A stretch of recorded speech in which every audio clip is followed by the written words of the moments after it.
All right, it is Wednesday. It is brap time, and I'm under the weather today, but that's okay because what the hell, we're gonna talk some video games. We got Eric Cuts for the win, and we got Chrono, our PlayStation retail manager, in the house. So Hello. let's officially kick off the show right now.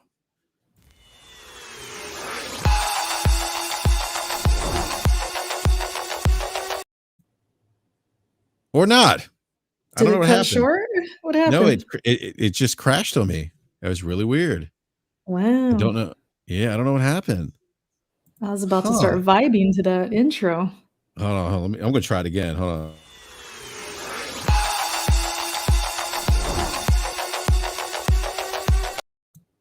Okay. Well. Yeah, something's going on. I don't know what's going on. Damn, that sucks. What is happening? I don't know. One of those days. Yeah, I don't know what's going on here. Yeah, I'm gonna have to figure that out later on. That's really weird. That is a sick intro, though. It worked last week. Yeah, we did. Yeah, we did the show last week on Streamlabs, and I had the PC hooked up. I don't know what's going on. It said your browser failed to launch the thing, so I have no idea what's going on. It could be like a StreamYard issue. Anyhow, you know what it is? That intro trying to get back to Elden Ring is what it is. Right? It wants to go play is what the intro is actually playing Elden Ring right now. So on that note, it's like, nah, I don't have time for that brap. We gotta go play some Elden Ring. But on that note, I want to introduce our guest this evening. We have Eric Cuts for the win. How do you spell that? Hold up, Brap. Hold up, real quick. I don't know if you're live. No, I am live. Am I on the wrong thing? Let me go back to YouTube. You might be on the wrong YouTube link. You might be on the old one. Okay, I'm there now. All right, yeah, we're live. We're live. So, what were you asking? How do I spell my name? Oh God. Yeah, how do you spell that again? I don't know. There's a FOR in there somewhere. Apparently, you'll figure it out. Oh my God, it's too funny. But happy to be here. Thanks for inviting me. It's been a minute. I think a few months. It's been a few months, yeah. Yeah, it's been a minute. So I'm here to talk about the game of the year.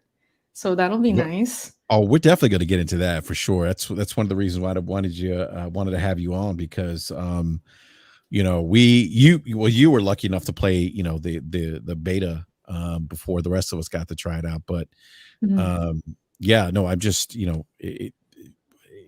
this game is just awesome, and like I said, we'll get into that topic a little bit later in the show. It's been crazy, but it'll be fun. And then I guess we have a PlayStation expert or retail expert here too, so it'll be interesting. Yeah, show.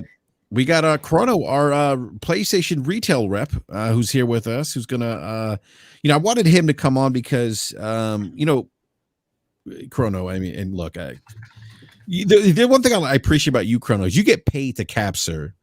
You don't do pro bono work out here for these consoles, right? No. There's some people there's some people out in the Twitterverse that are working much harder than I am for even less. So yeah, and I love it. I think it's great. I mean, you actually get paid to cap for PlayStation, but anyhow, no, you know what, Chrono, it's great to have you back, man. I wanted again to have you back because PlayStation has had you guys are having you guys have had, I think, great like generation, like start to the PlayStation 5 generation with games, with just the amount of just quality content, right, that you guys have been putting out on a consistent basis. And that's not really new, I think, from the PlayStation perspective per se, but what you guys have done with the PlayStation 5, much better launch in terms of content than the PlayStation 4. PlayStation 4, my God, I was looking a little dry in the beginning.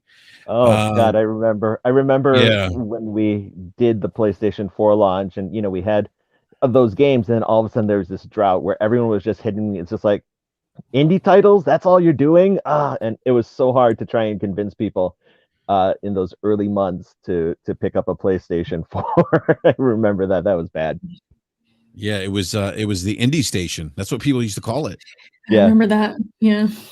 Yeah. So yeah, but you guys have done much better this generation. And, no surprise, Jim Ryan had talked about that. Like, we're gonna let the games do the talking, and then the acquisition of Bungie, which, I mean, I know it's not going to yield any exclusives, but still, that's I think that's big from a resource perspective, and that could have a profound impact with Sony's first party studios. But you guys have just launched Horizon Forbidden West. Yeah. It's reviewed very well. I think it's like 88 Metacritic. That's the aggregate, which is pretty impressive. What's kind of been the retail response from that release? It worries me greatly that we are in the same situation as when the original Horizon launched.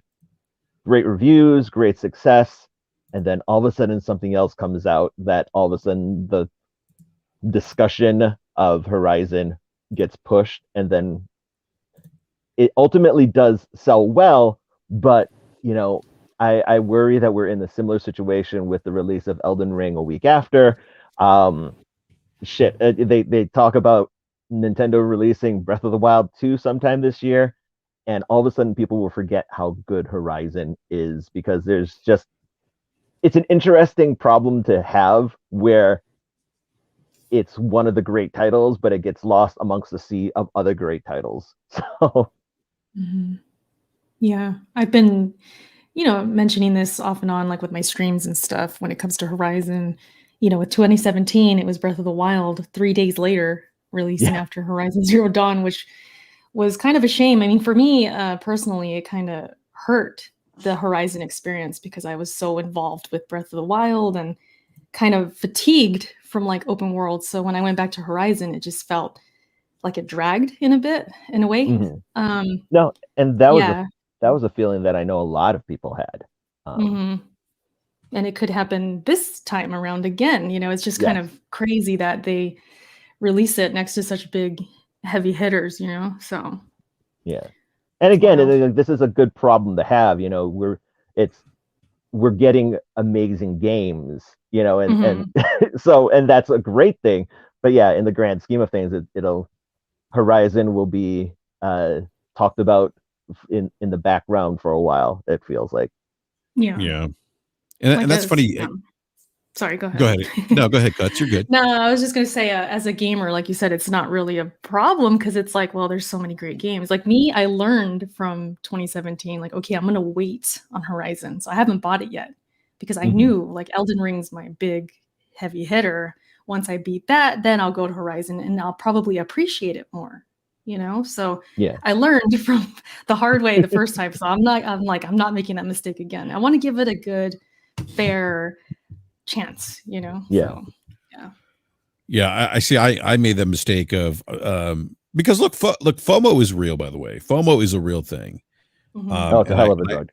And I suffer from FOMO big time. Like, if there's a FOMO anonymous, like, I should be in that group because I picked up Horizon Forbidden West and played it for about 20 hours. Absolutely love it. Think it's a great game. You could tell there's some really nice quality of life improvements, gameplay improvements, just better facial animation. I mean, they really put a lot of and not that they didn't put a lot of attention to detail in the first game, but they put even more like love into it. And you could tell there was some cross pollination of ideas from the other studios into this game. And you guys are right. Like, it's going to get lost in the kind of in the ether of Miyazaki, the GOAT, and his game, Elden Ring, and and then Breath of the Wild 2 could be coming out this year. Then Sony may release God of War Ragnarok, which, look, if that thing drops at the end of the year and it hits the way the last God of War did, then it's. Are we going to remember? I mean, I'm sure we'll remember, but I'm saying, like, in the conversation of Game of the Year, are we going to think of Horizon Forbidden West? It'll get pushed just outside of Game of the Year status just because of the breadth of quality that has come out since, and that's what happened with the original release, because damn, Mario came out the exact same year, Mario Odyssey. So. Oh, that's right. A lot of games came out that year. Yeah. 2017? Oh, Yeah. that was the best year of last gen. Was that Easy. did Persona 5 come out like December of 2016? I think Was Japan, and then it came in like April or something like that for us. okay, so 2017. okay, that's what it was. Okay, so I played Horizon Zero Dawn first because that came out first. Mhm. Then I played Persona 5 right after that. Ooh, how was that And experience? let me tell you something, I didn't game for like 2 weeks after I beat Persona 5. I don't blame you. It's such a I good I game. I had well first I put 125 hours in like both games and like I had massive fatigue. Oh I don't yeah, I advise can imagine. I don't advise anyone to do that, by the way. but No, no. but I'm about to do it with Elden Ring and then Horizon Forbidden West. So I'm not gonna take my own advice here. Yeah, well, at first I wasn't sold on Persona. I never played them before, and I was like, what's the big deal with this game? And then the more people kept talking about it, then I got around to it like in December of 2017. So I was already far removed from like Horizon, Breath of the Wild, and all that. I had time to kind of breathe and play these little games like Cuphead came out, Metroid. There was like really good games that year. So good. But I kind of mixed up the genres a bit enough to where like Persona just hit perfect. So perfect. Yeah, and that was, I mean, Persona 5 was actually, even if you hadn't played the Persona 4 like Golden was the last one to come out. Even if Yeah. you hadn't played that, like you could just jump right into this one and enjoy it. It was such a good game. I ended up But waiting and picking up the Royal version, and oh my God, I'm too old to be staying up till 4 o'clock in the morning, sucked into a world. That game Royal just sucked me in. It was just, yeah, I know exactly what you're talking about with that. yeah, no, Persona 5 will absolutely do that. It's such a great story and great character dialogue. Just one of the best games of last generation for me. Oh, Um, easily yeah, top 5. yeah, no, absolutely. That and Bloodborne to be probably number one, but You already know. come on. That's by the way, Erica, that's the only platinum I have on PlayStation. Is it? I'm not a trophy hunter. I don't platinum games. I don't have time to do it, but that is the one platinum I have. Yeah, I was one trophy away from the plat. I went for it though. And that speaks a lot because I'm like you, I don't go for plats. So Yeah, no yeah. doubt. Let me get this super chat real quick from BK Born Gaming with the $10 super chat. Thank you, BK. I appreciate that. Says shout out to you, all of you. Elden Ring is the GOAT. We're going to talk about that in a little bit. Hey, We're talking about that's the my GOAT. guy right there.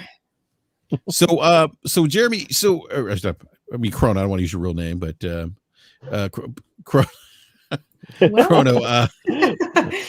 Too late, crap. I know, too late. I mean, we've used his real name on the show before, but I don't want people hitting him up, and on Twitters and harassing him, some weirdos out there. Can be too careful. There are some weird people on Twitter. Let's keep it a buck. I mean, there's some weirdos. I mean, we got people showing anyhow. But look, so people out there showing their demons. So we have GT7 coming out this week, and again, an 88 meta so far. And actually, it's great to see kind of a return to form for GT, because GT Sport wasn't as I guess comparatively speaking to the other Gran Turismo games, wasn't as revered, and a lot of that I think had to do with it didn't have the vast amount of cars in previous Gran Turismos, and I think it had limited tracks. I think that kind of really hurt that game. The online component of it, though, was actually really good, and kind of caught up in that racing community, if you will. But here we are. We got GT7. It's the 25th anniversary of Gran Turismo, which is crazy. 25 years. I'm like, wow. I was 20 years old 25 years ago. Brass been gaming a long time. I've been gaming 4 decades. Let me tell you something. When I started gaming, Ronald Reagan was president. How about that?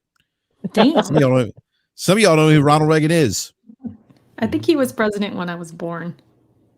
I think he was too, Erica. I think, yeah. Erica, I'm Yeah, not based far on your, behind you. you're not far. Well, you're not far behind me, No.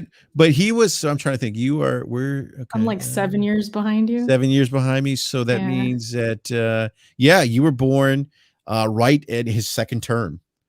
Mm-hmm. Yeah, good old Ronald Reagan. 80s babies, man. We Yeah, you know, it's good. yeah. It's great. 80s was great, by the way. Great time for gaming. Yeah. So yeah, so GT's back, and again another release. Again, probably won't be as big as I think for Horizon Forbidden West, but for the PlayStation 5 platform, I mean, huge. I mean, we're talking this is only the second month of the year, and Sony's given us a nice variety. By the way, you got a great racer in Gran Turismo, if that's your thing. Horizon Forbidden West, and then we had Sifu sprinkled in there. So I mean, but I gotta say, Chrono, you guys are spoiling us here, man. Can you guys keep this pace? I mean, I don't know. I don't think you guys can keep the pace up. It's very strategic in terms of giving releases, and I mean, I can make arguments that I wish that we gave games more time to breathe because, 2 weeks ago we just dropped Horizon and now we're dropping Gran Turismo. But luckily they're different genres that you guys got to be like Microsoft, man. One game a year. Oh, right, man. Cuts? You throwing strays at Xbox? Come on. I'm being messy. I'm with those. Hey, I gotta mess with those pesky bots who always mess with me in my timeline. But go ahead, Chrono. Go ahead, man. No, but it's luckily the game is a different genre.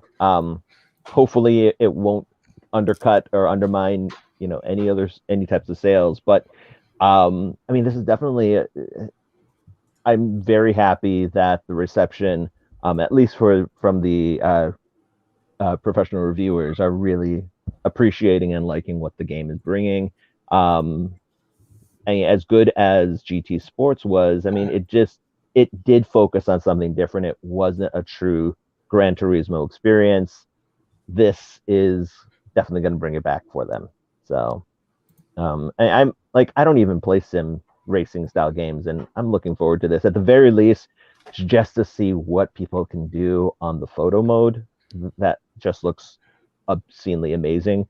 The photos that people have already been posting, just from those photo modes are just sick. They look amazing. So yeah, no, they definitely look amazing. Like it's one thing. I just big shout out to Dreamcast guy. I watch his reviews when he puts them up. He was saying that he took like tons and tons of photos in photo mode. He also said the game is one of the best games that he's played this generation. And he's like, I don't know. He goes, I kept asking myself, can this get better? Can gaming look better than this? Now, racers are a little bit different, not as demanding per se. But yeah, I mean, it's a great looking game, man. Great looking game. So yeah, I'm actually going to pick it up. My kids are actually big into like Forza and anything with cars and racing. And so they saw the trailer for GT7 and they're like, oh, we want that. Looks amazing. So of course, they're going to get it. And, I got the second PlayStation 5 now in the other room. So now they don't have to come in here and mess with my stuff. They can just enjoy it on the other TV. So I'm picking that up on Friday for the kids. I thought about getting the steel case too for that 25th anniversary. That's just really cool that the franchise has been around that long. So, but I want to introduce my buddy here, my good friend, the man who does the Lord's work for us gamers out here. We got Gaming Forte now. What's up, Forte? Yo, what is up, man? How are you guys doing today? Forte. Forte. Yeah, man. I'm not feeling well, bro. What's wrong with you? Man, I'd be like, man, sick. This is you got that Elden what's the name virus, don't you? Called off work and everything, didn't you? I got Elden Vid. Elden Vid, yeah, man. that's what it's called, man. A lot of people called off work over the last couple of days. They weren't smart enough to take vacation time. They just wanted to call off. Rookies. Yeah, right. No, I just my sore throat, just congested, headache, body aches. Yeah. Oh man, well, guess what, Rap? Sometime this week, probably tomorrow or Friday, you're gonna feel a lot better because you're gonna add a new family member to your household, so you'll be okay. You'll be okay. Thank you. What's that? Yeah, compliments of gaming Forte. Okay. Yeah, no, the second Series X is going to be arriving to the house. Damn, I can't even get one. Forte, you're gonna have to hook me up. See, listen. You got to talk to Cuts. You got to You got to DM you after the show. Yes, you seriously. This man has helped my family members out get PlayStations. Dang. I work for the company and I have to rely on Forte to help me out. So See that? That's insane. Yeah, they're so hard to get. So I mean, listen, man, I take care of family first. Family first, man. Family first. Like, I don't know. Did you see? You saw the Halo controller that Taz had posted on Twitter yesterday. It was a fight, man, because it was I was gonna post that online. Like, look what I got in store. But then as soon as I thought about it, I was like, yeah, if I post this controller saying we have it, I'm gonna get like 50 messages. About Forte, I would have called. I would have called. I know you would have. It wouldn't have been up for 10 minutes. So I had to call my boy Taz because I knew he needed one. He'd been looking for it forever. So I made sure he got it. But guess what though? I found out that they're available, and I did put the hit out for one. I was like, yo, I need a couple of these because I got some people that might want it. Oh, Forte, do call me, please. I got you, bro. If they do, I do. I know you want one. It's just they're hard to find, man. No, but no, man, other than listening to you guys for the last 20 minutes, 30 minutes talk about Elden Goddess, it's great to see that gamers are playing games, and it is also great to be around gamers that actually know what the game is and didn't think it was going to be anything different than what it was before, because that 97 Metacritic got people out here sweating. They're like, yeah, I want to play this game, but I'm like, do you even know what this game is? Like, I literally had to caveat that with people at work. Like, do you know what this game is? Do you know why you're? Oh man, it just looked good, man. It looks cool. It's like getting really high review scores. I said, but have you ever played like Sekiro? Have you ever played like Dark Souls? It's like, no, man. Every time I played Bloodborne when it was free on the PlayStation Store, I said, and how far did you get in that? It's like, hey, Forte, real quick before I interrupt you, man. What's up, bro? Let's save. I want you to save the story because you did post something. So save this for Elden Ring. Oh, you want to put a pin in that one? Okay, got you. Yeah, I've seen that tweet. I think. Yeah. Let's save that. Yeah. And so we'll talk about it for sure. Yeah. So Forte, how did from a retail perspective? I asked Jeremy this. What did you see with Horizon Forbidden West? And what are you seeing with GT7, man? GT7, we're actually doing really well. I'm surprised that Chrono ain't came through the spot yet, asking like, yo man, how's it doing in your store, man? You got like 1,000 pre-orders on it yet? It's actually doing really good, especially in our area, because we have our stores are pretty close to each other, and a lot of our stores are huge racing fans. Especially when it came to like Forza and stuff, we have a lot of cross like pollination when it comes to Xbox and PlayStation. A lot of people have both, so I already knew the people that bought Forza was going to pick this game up no matter what. And I think I'm sitting around like a good number of pre-orders on the game. I can't remember exactly what it is. Now, when it came to Horizon did great coming out the gate. Like the weekend before Elden Ring happened, it was like sold out. Couldn't find a copy of it. Sold out everywhere. We just got restocks on it on, I believe, Monday afternoon or Tuesday morning. And we still are sitting on a few of them. It's still selling, but a lot of people are like really gravitating over to Elden Ring right now, which is a shame because once again, a 97 Metacritic game strikes from the heavens and says, it is not your time. So it sucks. And I had a couple people that actually like traded in Horizon to get Elden Ring just for the fact that they said, well, I know it's going to go on sale at some point. Don't do that. If you haven't played the Souls game, let's save that conversation though, Forte. No, I'm just saying, just people, not in general, just people traded in, Horizon to get Elden Ring because that hurts my heart. I mean, listen, man, it's crazy out there. I mean, is it widespread or anything like that? No, because most people nowadays, gamers, unless you're 15, 12 years old and you can't afford the games yourself, you're pretty much just, recycling money that you probably already have to get it. Yeah, exactly. Yeah. But, it has happened, people traded in one for the other and stuff. And just was more interested and more exciting around mostly the medieval side of it. I think that kind of like resonates even more than sci-fi and fantasy, which always baffled me because I'm a huge sci-fi person. That's why I love the games that I love, the futuristic type games and stuff like that. Whereas a lot more people are really, really into the medieval stuff. And I think them seeing this game score really, really well and it being set in the world like that, but they don't really know the whole contents of the game. I think that really, really drives the needle for a lot of people, especially newcomers to the franchises. But they're all doing pretty well. But Horizon basically just is taking not an L or anything, because I still think it's going to sell 20 million because the last one sold 20 million with the same thing happening with Breath of the Wild. And the same thing happened to me that happened to you, Erica. Like I was enjoying, Horizon.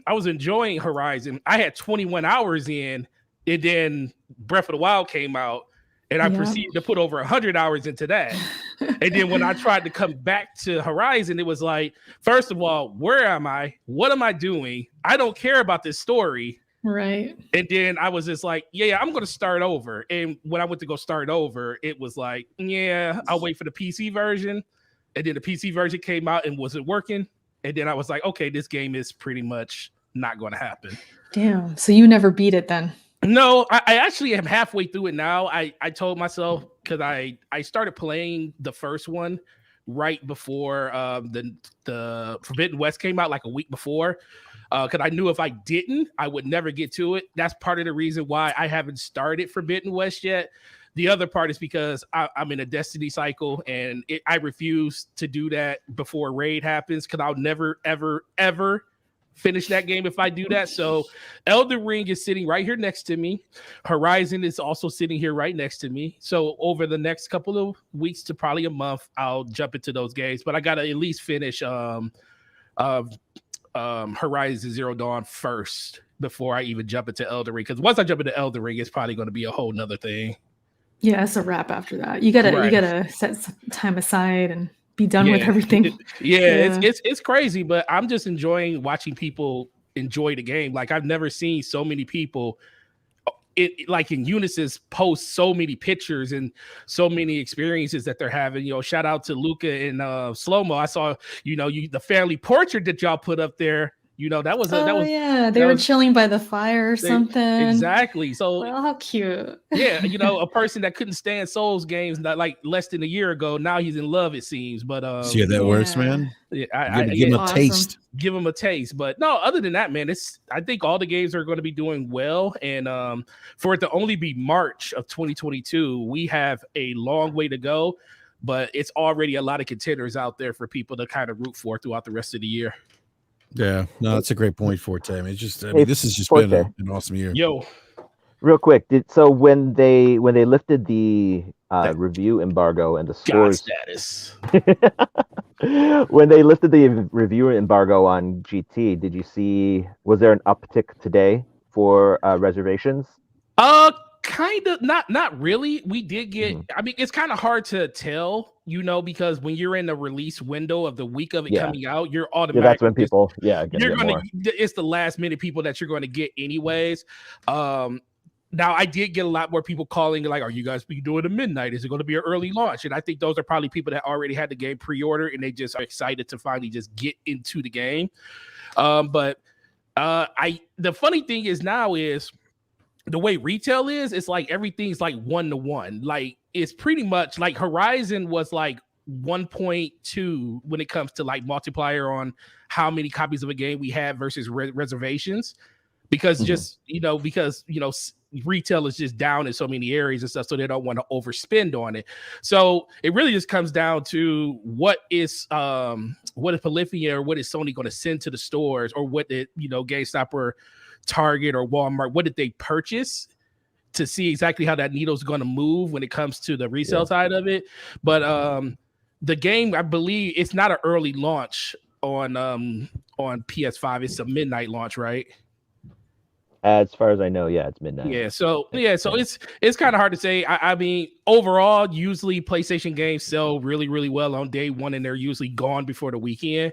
And people are, and I will tell you, people always look for these games for some strange reason. They'll come in on Saturday, like, you still got that game?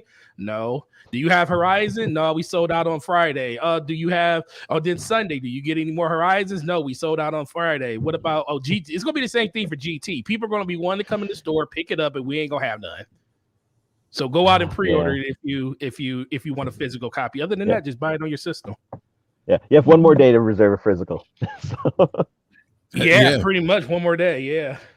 Yeah, that's right. Hey, so do you guys have a lot of the special edition ones in Forte or pre-order? The ones with the steel case, the 25th anniversary? Most of ours were steel case. Okay, yeah, steel case is nice. That's what I was thinking about picking that up. Yeah, but I'll have at a certain point when you're already paying $70 for a game, what's $10 more? $10 is apparently it is for some people going from 60 to 70. That's another conversation though. Well, yeah, that's true, but I think you're getting something intangibly different when you're talking about like add-ons, like steel cases and stuff. People is I kind of liken it to a collector's edition. People are willing to spend more for a physical item that they can hold in their hand that is worth more to them versus a game that is $60 on one platform, but then on another platform it's $10 more just because of upgrades and stuff. And it all depends. Because of tangible features. But it depends on the upgrades. Like some upgrades are better than others. I give. Listen, we are not about to start this fight again. Some upgrades are worth it. Some people just don't want tangible upgrades. Listen, that's fine. Some upgrades are worth $10. Some people want their controllers to sound like a vibrator. Listen, others want it to sound like a finely tuned machine. Like a what? Mind your manners. You're in the presence of a mother. Mind your manners. Oh man. Sorry, Cuts. Speaking of which, congratulations, Cuts. I am. Oh, thank you, guys. I cannot wait for you to experience what we have experienced for the last 17 years of my life. Has it been that long for you? Dang. Well, 17 for my oldest. She'll be 18 in November, and my youngest is 11. So, whew. Yeah, it's this club I have been wanting to get in for a minute. It's like, yeah, I'm in. It's gonna happen. It's a nice club. Just make sure you get a PO box set up so we can all send you, diapers and everything like that. Cuz we got to send you some stuff. I've been getting the requests. Yeah, like the Amazon registry and all that. I'm on it. Yeah, I'm working on it. Seriously, Cuts, let us know because I definitely want to send you guys some stuff. Absolutely. I'm thrilled. I am beyond thrilled for you guys. I am too. You. Yeah, it's exciting. It's wild. Get them in young, maybe a PlayStation onesie. Give me a PO box so I can send them a 3070. Get them on that PC. Hey, that's a gift for mommy right there. I'll take that. We get a keyboard. I'll raise them right. Yeah. Are you going to? Do you know what you're having yet? Or are you going in the surprise? I actually do, but I'm not saying yet because the family wants to know on Saturday. So after that, after that, I'll let you guys know. If it's a boy, you're gonna name him Phil Spencer. Oh snap! That's the big daddy right there. I might have to. Yeah, Daddy Phil. Yeah, I might have. Maybe you can combine the names Phil Ryan. Oh geez. No. Lion Ryan is the middle name. Oh wow! Ouch! I know we just met, but damn. I'm kidding. Phil Miyazaki. I don't know. So. No, but thank you guys. Seriously, I appreciate it. The love, dude. Let me just say this real quick. Like the love that I've been getting just on my tweet alone, I couldn't even keep up with it. Like the replies, the likes, everything. So I'm just overwhelmed. It's been awesome. We love you. That's why. Yeah, mad love for Cuts. Yeah, Cuts. Let's say the community loves you. We really do. You're one of the great ones in the community. So, thank you. Yeah. No doubt. Let me get the super chat from the homie Strictly Gaming with the $5 super chat. Says Brab. Well, hello, kind sir. What's up, Strictly? Strictly. I'm glad that you showed those doubters your PC the other day. It was pretty funny actually. And then we got Seinu. I'm pronouncing this correctly. Seinu.com with the Australian $2.99 super chat says, do not tell me that review scores don't matter. Ooh, I would agree with that. I think they do matter to an extent. Yeah, from what Forte is saying, I was gonna ask on that. Yeah, it seems like they come in when these reviews drop and they're like you know, the FOMO hits and they see this 97 or 95 or whatever, and they want that game because of the reviews. Look, it's rarefied air up there at 97 and above, man. Yeah, it is. Cuts. Cuts. The same people that say reviews don't matter are the same people that are on ratings.com looking up the reviews for TVs. They're on Red Tomatoes and all those sites. Right? Oh, we're going to see the new Batman. What's it on Rotten Tomatoes? Right? Or Rotten Tomatoes. Did I say Red Tomatoes? You said Red Tomatoes. Maybe I'm just hungry. You get a pass. I wasn't going to bring. Maybe I'm hungry. Oh, so Cuts, that explains the pizza tweet said. Oh, haven't you? Yeah, I feel like people are going to put things together now. Like, man, yeah. I'm like, man, Cuts is eating a pizza. Yeah, you oh, pizza at Elden Ring. I'm like, damn, pizza. Yeah, I've been eating like a whole large to yourself. It's been crazy. Yeah. So, and Nate says ratings actually has test. Good sir, that's not the same thing. You know what I mean, though, Nate. Yeah, because some of these people look suspect out here, not playing the full games, and then giving them reviews or reviewing games they haven't completed, which is kind of an interesting thing. What do you guys think about that? Because that's something that came up again last week, where somebody said, "Oh, I've been doing reviews," and I forget who it was. Doing reviews for X amount of years, and 50, majority of the games I played, I haven't finished. I've reviewed or something, and I'm like, what? Oh, he said like 10% or something. Yeah, like that. That's what finishes. It was. Yeah. I got it. So let me ask you, Cuts. Let me ask you something, Cuts. Like, what do you think about? Like, don't you think if you're going to review a game, and I'm not saying it's like, for me, it's like this. If you don't complete a game and you do a review, I think Mr. Matty Plays did this with Elden Ring, which was awesome. He said something to the effect, I've played 80 hours of the game. I haven't beaten it, but these are my thoughts of the 80 hours that I put into the game.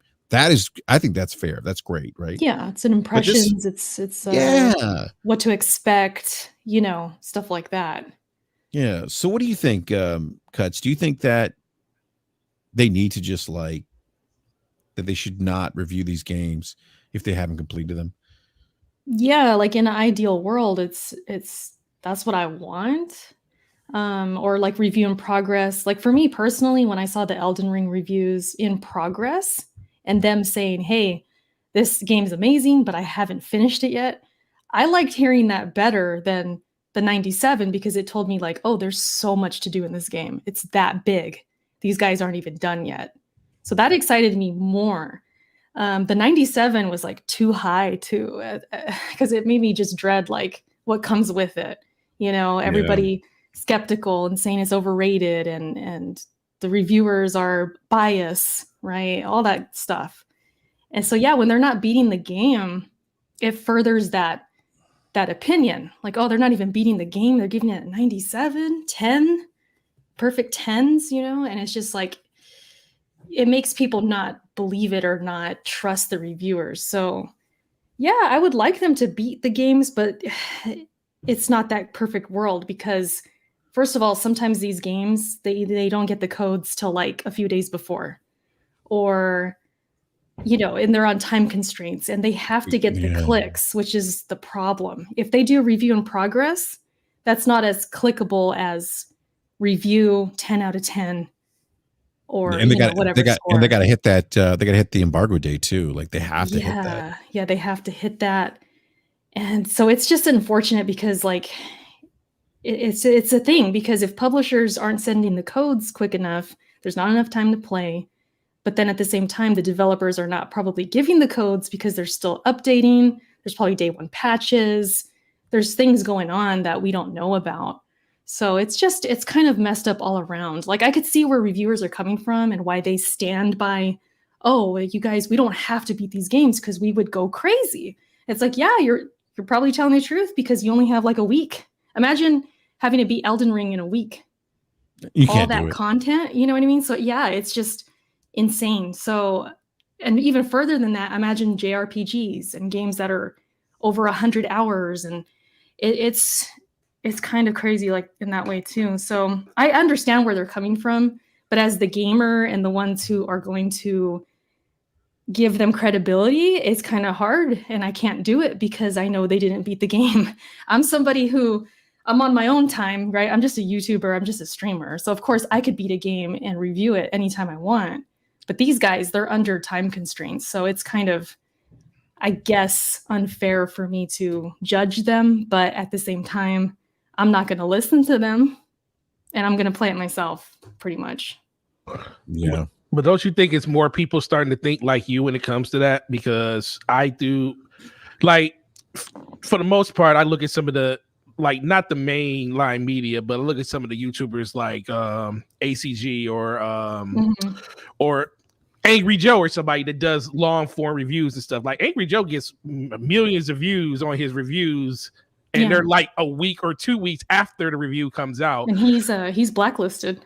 Yeah, and he's from a lot. He's blacklisted from a lot. He goes out and actually buys the games and does the reviews and stuff on them. And it doesn't seem to really hurt him. I just think once you kind of convert the thought process of your viewing base or your listening base to the fact that your reviews are going to be of the quality and of the time that it takes for you to do those reviews, that people will wait for what your review is. They may still go out and buy the game. I do think that there is a certain charm to reviews that come out on day one because it goes with the hype of the game. People want to see exactly what people are thinking on the day of it coming out. But I do think there is a lot of value to those people that just hold off and say, I ain't got to be there day one. Your review might come up and stand out more than the people's that actually got it on day one, because guess what? The people would have reviewed this after that day one patch. It would have been a completely different story than what we got beforehand, because it seems like the day one patch is what broke the game for a lot of people. And it had a lot of these reviewers looking like fools out here like, yo, you gave this game a 10 out of 10 and this game doesn't work, when it just happens to be that From Software pushed out a patch that kind of broke it for everybody, and it doesn't indicatively show off the experience that they showed off when they were reviewing it at first. So I think from a publisher side, getting the games out faster, that's why I think Sony's reviews are really, really well done. And that's why I think you don't really see any deviation from the review process that they have in their games, because they give their games out anywhere from a week and a half to 2.5 weeks before the game even comes out. So you have more than enough time to pretty much streamline a lot of their games and actually go through the process of reviewing them.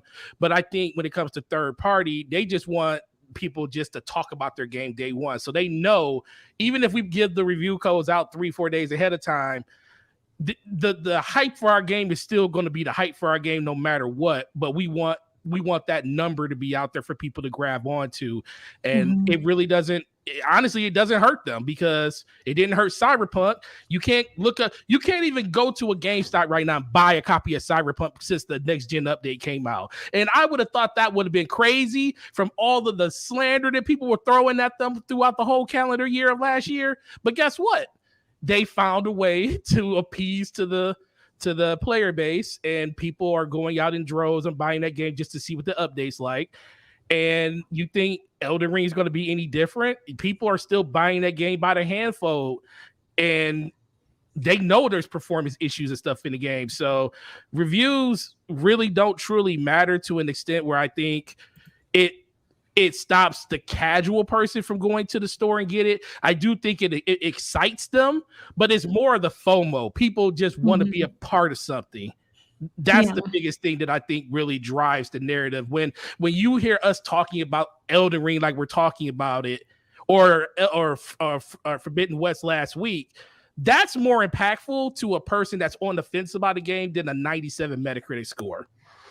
Yeah. Well, like you said, it's like Angry Joe and guys like that, their personalities, right? And people who have been following them and kind of agreeing with them in the past, and they know their gaming habits, and like, oh, this person, I like the games they like, so I'm going to pay attention to them. Yes. Because they, know that genre or whatever. It'd be like somebody watching me for like my opinion on Souls, because that's what I play. It's kind of the same thing. So yeah, these gaming sites though, and it's not an excuse for them or anything like that, but they kind of don't have that same luxury at times. Sometimes for a lot of us, it's just this no-name reviewer. We're not waiting for what they got to say. So they have to be on time. They got to be first. It's all about being first and getting the clicks, and for better or for worse. And if it hurts gamers' wallets and they buy something they shouldn't, these guys don't care. They just have to hit that date. And it's just the way it is, unfortunately. Yeah, you're right. Yeah. Let me ask something of the panel. And I'm seeing it pop up in the chat. How important is it for you guys that the reviewer is a fan of that particular genre? Like if a person, is reviewing Gran Turismo, they have to like car culture, or they have to like cars, or they have to like racing games. Is that important to you? Because for me, I'd like to think in a perfect world, the reviewer, a good game is a good game, Right. and even if they don't particularly like that genre or know about that genre, a good game should be able to transcend that and get them at least speak objectively of the good points and the bad points. But at the same time, I completely understand it, because there are nuances within genres that if you're not a fan or knowledgeable in that genre, you may miss out and not understand what what is supposed to be a good thing, but you see it as a bad thing. So I'm torn. No, I think, okay, so if you put a test to it, I think more things happen when it comes to just the excitement for anything. Like, think about Sekiro when it came out. It sold well. Was it like game busters? Not really. People were excited for it, but when did the game truly blow up in sales? After it won Game of the Year.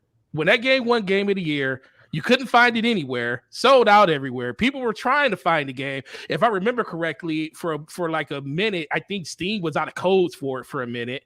You couldn't even get the game for like a good 2-3 weeks anywhere. So I do think good news definitely permeates throughout just not our community, but just gaming in general. And I see Strictly was talking about, he says when Microsoft does those trailers with like those IGN first and stuff they do on IGN. And I do think like stuff like that definitely does move the needle when it comes to like the overall hype of something. That's why Microsoft and Sony do it. That's why they put those games up on those review sites, because they know they're going to get the clicks and they're going to get the notoriety for people to actually see and experience what those games are going to be. Like I said, I don't want to disagree and say that reviews don't matter, because they do matter. I just think that the overarching, the way we talk about games, they listen to us. When we talk, we're the mouthpiece to all of our friends that really go out of their way to see what we feel about these games and stuff. I know everybody on this panel has family members or friends that say, hey, how's this game? What's this game about? I see that it's getting really, really good scores, but they still come to you and they still ask you like, hey, what do you think about this game? I think we have a big piece to play in that puzzle, but overall, it's just those media sites just see way more people than you will ever see in your individual life. And that's where those reviews are beneficial. It's like casting a wide net at that point. Gotcha. Yeah. I'll answer Chrono's question about them, like how important it is that they're experts, I guess, or they play those games habitually, or they're kind of, fans of those genre games. Yeah, that genre. It depends for me, because like obviously if it's a Souls game, I would like that. I would like them to have experience and like the games. But if I'm like a newcomer, like let's say it's a racing genre, or I mean, not that I'm new to it, but maybe a genre I don't play a lot, and I would maybe like to hear from somebody who is new as well. Mm-hmm. And if they like it, and if they're like, hey, if you're somebody who's into these other games, you could like this game too. Or I feel like that would help me in those instances. But I mean, that would just be me being picky. I just think that removes the bias from it. It kind of serves two different sides of it, but then you're still going to have the same problem, I think, in the end, where I don't know if you guys checked out BG's interview that he did with the guy, the interviewer that did the Horizon review, where he gave it a 6.5, and he broke down. It was a really good interview too by BG, so shout out to you for doing that. But he did a really good breakdown of why the score was done the way it was done, because he said gameplay over everything. It was more based on, anybody be able to pick up this game, not just the veteran of the first one. Like, what is the systems like? What is the combat like? How is the combat for somebody that's just going to be picking up this game, booting it up, not changing the difficulty, playing on whatever setting is set that Guerrilla set it for, and what is that experience going to be like?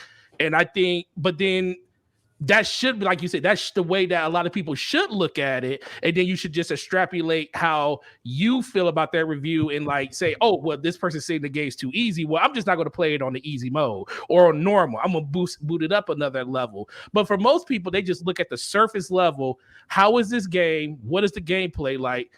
And how did you enjoy the overall arc of the story? And that's pretty much what most people look for. And it really doesn't matter if they are a fan of the franchise already or a person that is jumping in day one, because honestly, you don't know that information because it's not like all of them are going to caveat that and tell you that before they have the review. Yeah, I see what you're saying. Like, just for the any day gamer, just kind of picking up the game and here's what you can get kind of with it. But like, it's tricky when it comes to Souls games though. And I know we're going to talk about Elden Ring more in depth, but like, you can't really do that for people because it's not for everyone, you know? So it's like, do you rate it lower because of that? No, because if it's a great Souls game, if it's a great From Software title and better than their other titles, then as somebody who has experience, you would rate it higher than say Dark Souls 3 or Dark Souls 2 or whatever else. So it's kind of tricky with the Souls series and like the genre. It's kind of tricky with that. Yeah. Yeah, because do you compare it to the other games of its like and give a review score based on that, or do you give a holistic, just based explicitly on the experience that you had on that game? You know, it does beg the question. Like for me, I mean, I feel like the oddball in this panel because I haven't picked up Elden Ring, I haven't played it, and I'm not a fan of Soulsborne style games. And so the question is it a game? Does Elden Ring transcend and allow a fan who doesn't like that type of gameplay? Is it something that a person can get into? You know, and that's a good question. And I could argue that it is. A lot of people will tell you it's not. They're just going to say, oh, it's more Souls. If you don't like Souls, you're going to hate it. And it's like, there's truth to that. There's going to be people who really hate it, but I also feel like it's the most accessible of the games. So because of that, I feel like there's hope for people who don't. You know, you have this open world that is just massive. And I feel like if you love open world and you can get down with games that have exploring and, you know, you have an open mind and you have the patience, I think you could fall in love with this game. I've seen it. I've seen people who never played these games and never even cared, and now they're in love, you know? So it's possible, I feel. Yeah, I just think that especially with most of the people that I agree with you 100%. I just think the open area, like the open worldness of it, is what lends people to actually explore more. And the thing that happens, and we all know what happens. Go ahead. Remember, save the Elden Ring stuff. I know. I kind of started it. Okay. Save the Elden Ring. Yeah, I kind of started it. All right. Well, why don't we do this? Why don't we transition to Elden Ring? Because this game it keeps coming up in conversation, by the way, which is great. I think it just speaks to how great the game is. So why don't we pivot over to Elden Ring and I just want to give just my quick thoughts on the game and then open up to the panel. First, how many hours do you have in it? Oh, I have 26 hours. I'm level 63. Woo! Damn. You were out there farming exploits, weren't you? What farm was you doing? Oh, I was at the farm called the Boulder Farm, but we'll talk about that. I have a video up, by the way. By the way, if you want to check out that video, it's on the Brap channel. It's how to get 100,000 runes in minutes. I mean, literally, I farmed like about 250,000 runes. And level 63, and I've only played 26 hours. But look, before I don't know if they're going to patch that or what they're going to do, but I am going to take advantage of that while it's there. All right. So, yeah, because I've never had the ability to play like Souls like in like God mode, right? And not that I'm in God mode. I don't think that it exists in any Souls game, or especially this game. But there's instances where I'm just going in there, just wrecking shop, and I love it. So I will say this. So the 97, I think Erica brought this up too. Like that set a really high bar. And I think for me, probably set some expectations of like, this is going to be epic. And then when I got in there, I'm like, wait a minute, this isn't okay. This is probably more of a 9 out of 10. And then the open world, I wasn't really feeling it at first because Souls is more, linear in nature. It kind of gives you that feeling that you're in an open environment, but you're really more confined per se. Same thing with like a game like Bloodborne. You're Old Yarnum, and it looks so big, but you really can't explore Old Yarnum per se. You're kind of you're confined to kind of just a small space where they want you to go and where to engage enemies. And but I'll say this, as I started playing this game, and I think for me, I needed to get to the first boss fight, which was I always forget his name. God, the major boss fight? The first one, that the first boss you have to beat to progress. Oh, Margit. Margit, yes, Margit, yeah. So Margit was actually first of all, whoever comes up with these designs, phenomenal. These bosses, I mean, like the movements, I'm like, I literally sit there. It's you have to appreciate the cadence that these bosses have, like their movement and the phases, and it's just like, and Margaret was pretty fast, like really fast. I thought, like, I'm like, whoa, like I'm I'm rolling out of the way, and I'm like, he's still getting me, right? And and I'll tell you how. Well, there's a way you can beat him, and I can probably get to that later on. But so I think once I beat him, and it opened up to the castle, and then I was like, okay, I got my first real boss battle of the way, and I like, yes, this feels like Souls, because it didn't feel like Souls to me in the beginning. It felt like an open world game, and I felt like, okay, it just doesn't feel like Souls to me. I don't know if I'm feeling it. I like that you can explore. I like those things, but now I'm loving it. So beat that boss. I've beaten 2 bosses now. I just beat Godric, who's the second boss. And yeah, I gotta, I didn't like it as much as the first boss, but he was still good. Like I still like it was, it was still a good boss battle. But now that I like this game, like, what's really cool is that it reminds me of old school. Like we always talk about like Souls, the difficulty being like old school games, right? Like if you're someone like me who's played games a long time, like before there was Souls, we always joke around there was Ghosts and Goblins, and that game would just kick your ass. There was Metroid, there was Castlevania. I mean, those games, like you die. There was no bonfire to find. They're called, there was hard, and there was Nintendo hard. Yeah, exactly. There's and Chrono's not even joking around. Like you died in Ghosts and Goblins, you start from the beginning. Like there was no checkpoints, save, nothing like that. And and as I was exploring this game, and something Slow-Mo said to me or tweeted out, which kind of resonated, kind of made me think of something that I love about this game. That he was like, I kind of like exploring an area and it just automatically populating the map. And I'm like, you know what? I don't, because every freaking open world game does that.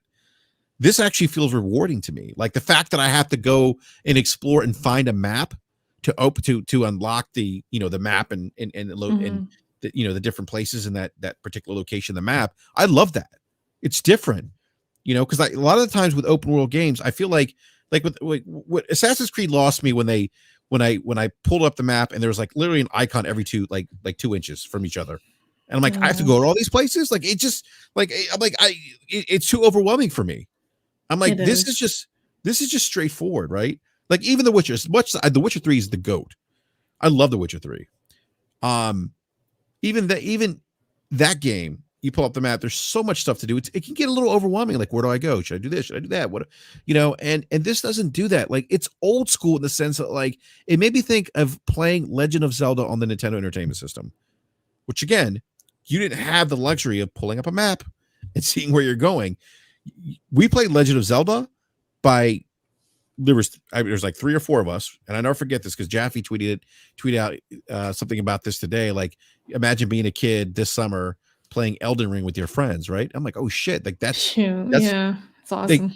That's what we did with The Legend of Zelda. We spent a summer playing that game, and that game didn't hold your hand. You didn't have maps. You went to a dungeon, you were like on your own, right? And the more dungeons you found, the more cool items, unique items, weapons that you would find. Very similar to this game, Elden Ring. And we would actually take graphing paper and map out where we were and map out locations. So in case we died, we knew where to go back if we wanted to, fight a boss or get an item. And we would map out the dungeons on graph paper. It was crazy. Like literally one person would play, the other person would look up and draw like the dungeon and the area of the map. And that's what we did. And then we would tape it all together. I mean, it was kind of some super nerd shit, but that's what we did. That's what you had to do. This game kind of gives me those vibes, and it really rewards exploration. And I love the fact that you have this world that is so big, and it's like I've heard a lot of people say Breath of the Wild. This is like Breath of the Wild. I can see that kind of the jump that Zelda went when it went to Breath of the Wild in terms of being this massive open world game, and Elden Ring doing that for the Souls games, for the Souls series, taking that formula and then just throwing it into the open world. And I don't think that's easy to do. And they did it, and it works very, very well. And every time I go somewhere new, it's just this new experience. There's new biomes. There's just these big, and the thing is, you see these big monsters everywhere. And the beauty of it is you don't have to fight them either. Right. You can just kind of choose to go on your way. You can choose to explore. There's actually one thing that happened to me. A bear just like attacked me out of the blue. I think it teleported. I heard this big roar, scared the shit out of me. And of course, because I'm level 63, I'm like, oh, okay. You want a box. And I just ran circles around on my horse and he died. But the exploration and how it rewards you, and then I'll shut up after this. There was a part where it was early on in the game, and I found a treasure chest, and I'm like, yes, treasure chest, right? And I'm like, I'm going to get a cool weapon. And I end up teleporting to this cave, this mining cave. Yep. And I'm like, I should not be here. You got kidnapped. Yeah. I'm like, I should not be here because, and I died right away because the guy saw me and I got it was like a 1-shot kill. And so finally I respawned and I just hide. I'm running, right? I'm running. And I finally found this, what do they call the spirit locations? I forget what they're called. The Grace. Or the Grace. I'm sorry. Yeah. Yeah. The Grace. I found a Grace there, but then I went out. I left after finding the Grace. I left and went out. I was like, I got to get out of here. And I was stuck. I didn't know where to go. I couldn't find out. I couldn't figure out how to get out of the swamp I was in. I'm like, oh my God, there's no path, nothing. So I ended up going what you're talking about. Yeah. So you know where I'm at. Oh yeah. I forget. Yeah. So I get there and I'm like, I'm looking around. I'm trying to figure out how the hell to get out of here. And I'm freaking out because I'm like, I should definitely not be here. The biome is all red. It looks like death here. Like just the colors alone in this area just tells you, like, don't come in here if you're not ready to come, right? Like if you're not leveled up enough to come here, like you will. Yeah. There's poison everywhere. Like every other, like every Miyazaki game, poison, crabs, and dogs. Rats. Don't forget the rats. And rats. Oh yes, the rats. Gotta have rats. Yeah, and actually, you fight the rats before getting to this. Treasure chest that teleported me. So, as I'm exploring and trying to figure out how to get out of this swamp area, I find a summon, and it's a summon. It's something that you basically like summon like this dog that has rot. So if it attacks the enemy, it gives the enemy rot. And little did I know that this happened by accident, by the way. Little did I know, though, that having that summon would make my life so much easier when it came to these boss battles like Margaret and Godric. And I don't know if you know what I'm talking about, Erica. I think they're going to patch that. because I feel I like that summon is heard OP. about it. Yeah, I haven't used it on a boss or anything, but I do have that spirit. If you use it, let me tell you, I used it on Godric, right? So what I did was I got him down to like almost half health, right? Mhm. And then I summon the dog or whatever it is, and the dog starts attacking him. Now you do have to he will aggro on the summon, which you don't want to happen because he'll kill it. Because if the dog attacks him, the rot doesn't like he doesn't become inflicted right away. The dog has to attack after like consistently attack for a little bit in order for the boss to become inflicted with it. Yeah. So you have to keep attacking, to make sure the boss is aggroed on you instead. So I did that. Once you see like the red stuff coming up, like the smoke or whatever, the rot's kicked in. Yeah. All I did, Erica, was run around in circles around these gravestones. And my endurance is so high. I'm just spamming the circle button now because I have so much endurance. And his health was just going down? By itself. He even come anywhere near me. Dead. Yeah, they're probably going to patch that. Maybe. Yeah. So they probably will. So I share that story because this game really rewards you for exploring, even if you kind of like mess up and you go somewhere you're not. It may even benefit you by doing that. And I can't say that. Obviously the combat is great, like most Souls games. And the open world is just, I love the exploration and how different the different biomes are, different locations are.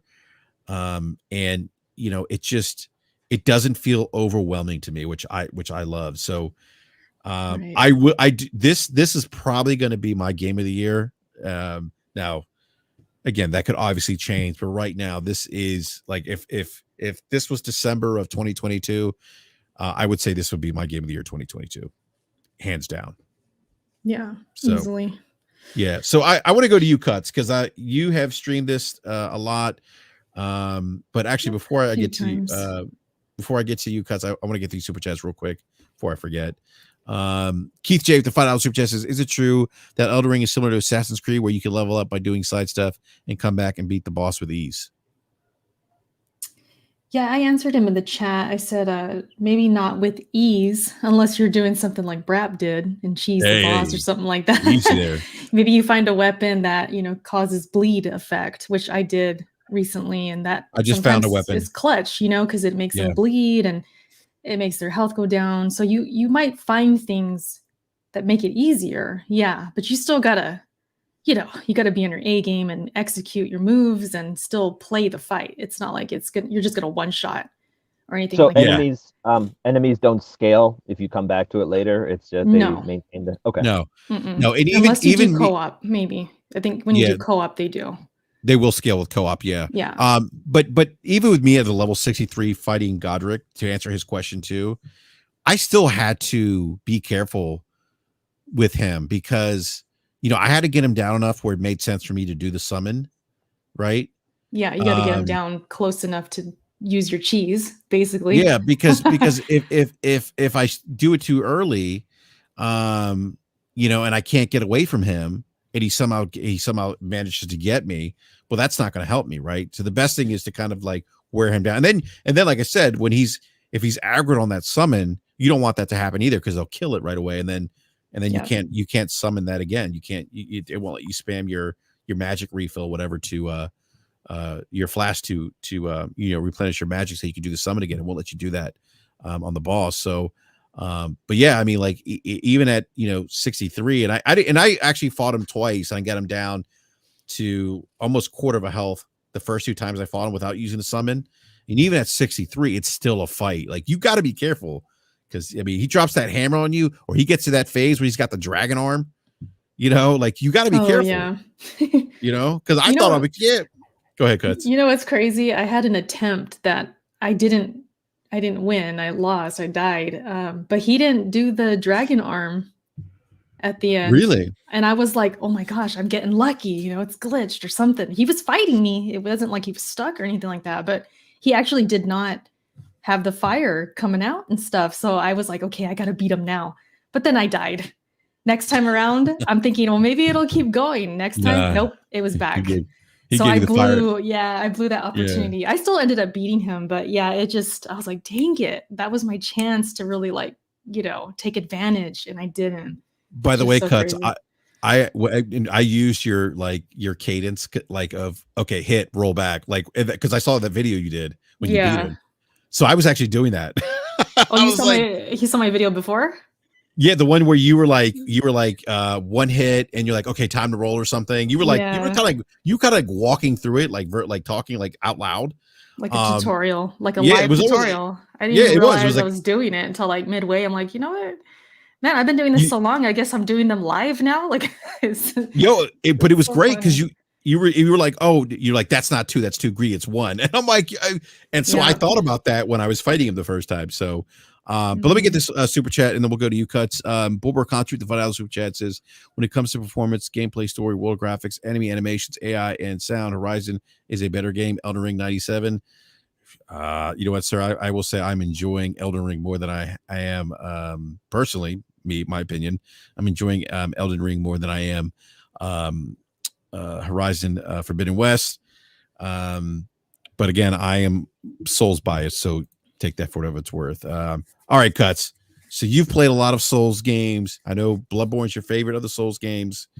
Not necessarily. No? I think it's Dark Souls 3. Dark Souls 3, okay. Yeah. And you beat Sekiro too, right? Yes. Okay. Yes. So where does this game rank for you? What are your thoughts about what Miyazaki's done in elevating, the Souls games here? Elevating the Souls games, that's a good way of putting it. Yeah, it's like at another level now. You would think on paper, like if you told me 2 years ago, like, oh, they're going to make an open world Dark Souls, I'd be like, okay, how is that going to happen? Like I think I wouldn't feel skeptical, but I would just be like, huh, that's interesting. And now that we're playing it, it's like they really did an amazing job. Like you're talking about the exploration and how there's no stress. It's not overwhelming, right? Because you look at the map, it's not littered with icons. It's more so like you're looking at landmarks. Like I'll pull up the map. I'm like, okay, where do I want to go next? I'll see this big tree or I'll see a bridge.